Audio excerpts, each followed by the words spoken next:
Dear viewers, today we will discuss David Ricardo's theory of rent. Very important in economics.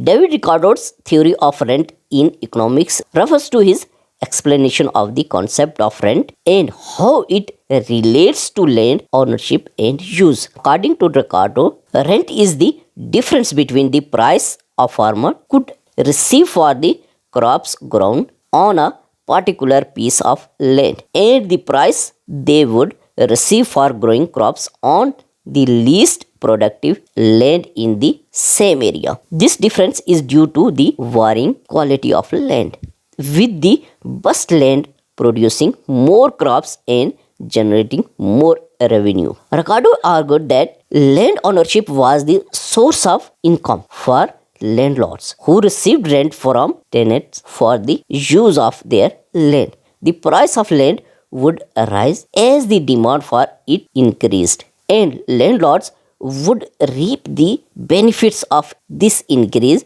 in value. He also believed that the increasing demand for land and food caused by a growing population would drive up the price of land and the amount of rent that landlords could charge. In conclusion, Ricardo's theory of rent in economics highlights the importance of land and its role in determining income and economic growth. He saw rent as a key factor in the distribution of wealth and income and believed that it had a significant impact on the overall functioning of the economy.